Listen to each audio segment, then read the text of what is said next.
Hello and welcome back to Getting Handsy. Recently my friends and I have been trying to get back into Warhammer 40k. They want to play a whole Pariah Nexus campaign, crusade, whatever you want to call it. That sounds like a ton of work to me, especially when playing the game is my least favorite part of the hobby. But that is kind of the beauty of this type of hobby. While others are out reading rules, figuring out the strategies and metas to win the game, I'm just out here looking for cool things to 3D print and paint. Which has led me to today's video, 6 things you should print to make your Warhammer 40k games better. Number 1, wound counters. Now I didn't say these were gonna be revolutionary or anything like that. Most of them are just small and helpful, like these wound counters. There are lots of different versions, from simple dice holders to more advanced dials, different themes, all sorts of stuff. I ended up finding some that I had from Puppets War. They were like Imperium ones. There were these. There were some skulls that you just put together. They require some magnets, though, that I don't have at the moment. And then there were also some like monster or bug ones that I thought were pretty cool too. So I printed some of each of those. And here's what they look like.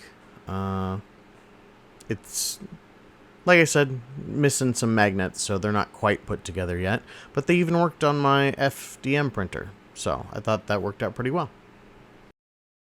I also found this dial one that was pretty simple. It was just 4 pieces. It's a little tight. I might need to sand it or something, but it spins, and it can go up to like 29 wounds, I think, or points, whatever you want to use it for. It's pretty simple, like I said. It's just like 3 wheels and then this little tab at the top to hold it together. So, cool.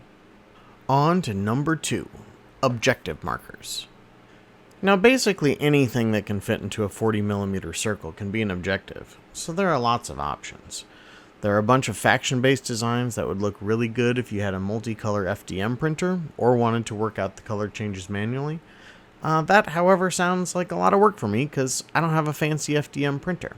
But I do have a resin printer, so I went with some more vertical detailed objectives. I ended up choosing these Alpine Weiss 3D ones. They were free, so that was cool. I believe they had 12 different ones. Yeah, 12 different versions. They're basically all Imperial Guard type stuff, like Fallen Soldier type stuff, or these little caches. So those were cool. And they were free, so that was great. I also had some Crimson Wings ones from Daka, which I got in a Kickstarter, I believe. So I've printed those as well. But there are tons of objectives you can choose from. Here are the ones I printed. I did end up finding some base toppers that are just kind of like some rocks and stuff. Real simple. And then I just put them on some 40mm bases that I bought off of like Amazon. So I find that's cheaper to just buy plain bases and put toppers on them. So that's what I did. And then I will say the Daka ones ended up being smaller than I expected. I didn't think about it. So I'll either have to put extra bases under those or scale them and reprint them. But either way, they look nice. And I'll have to paint them eventually. So, cool. Number 3. Objective range markers. Now I hear you saying, hey Handsy, didn't we just do objective markers? Yes, but these are objective range markers, and these have actually been the most helpful for our games lately. Basically we're looking at these ones with the outer rings, and there are a number of them that there aren't quite as many as the objectives themselves, but there are a bunch of these ones where they have a ring out here. And it's typically measured to the 3 inches that is the current edition required range for objectives. And the ones I actually went with was this one. And it has been very helpful in counting, who's on the objective. As long as your printer's, close to being accurate. Mine was right about the 3 inches, so they were good. But this has been very helpful, and I recommend people print them. But I will say this one, it was made to be very thin, so it's only a couple layers thick. I upped it so that mine were a little bit thicker, and they aren't as flimsy then. But you can do whatever you want. So, anyway, this was a great thing to print. As you can see, I printed a stack of them. I just got bored one day and they didn't take a whole lot of time. So, yeah, I printed a bunch. But basically, you just throw one down, and throw your objective that's hopefully the appropriate size, unlike these ones. Hold on, I got a better one. One of these ones. And just goes and hangs out in your spot, and then, you know, you can have your models wherever, blah, blah, blah, in the objective. Woohoo! But, very helpful. Number 4, score trackers. Now, to be honest, I haven't printed any of these, at least not yet. But that's just because I don't really care about keeping score. People just tell me if I win or not, and that's about it. Because, you know, I don't really care that much. Like I said, playing's not my favorite part. But there are lots of different score counters. If you are going to be a little bit more competitive than I am and want to actually pay attention to those types of things. Most of them seem to be ways of holding dice, just in specific categories. But they have a lot of cool ones. Too fast. But there are a bunch that you have to pay for, which is fine. But they're really intricate and cool. Looking, at least. And they would be really cool, again, if you have the multicolor printer. Like these, for example. They, you know, have everything you need, I would think. And ways of holding multiple dice for turns, points, blah, blah, blah. So, and these ones have specific, not factions necessarily, but icons of some form. So, there's those. But yeah, I haven't printed any, so sorry I can't give you a better recommendation. I would probably go for the cheaper free ones, like this. Or this one.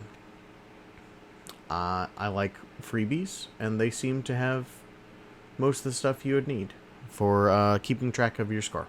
So, there's that. Number 5. Tokens. Every once in a while it would be kind of nice to know who has what buff. So, having some tokens might be kind of cool. These are another one I haven't printed yet, because I don't know any of my rules, really. But I do know that there are a lot of buffs that add things that it would certainly be helpful to keep track of. And the ones that I have set aside to print are these free ones that I thought looked good. They seem to be, you know, a lot of the things that I would always forget, because I constantly forget these types of rules. So yeah, tokens would be another thing to print out. Last but not least, number 6, terrain. Now these technically aren't necessary to play with, but they certainly do help make your table look a lot better.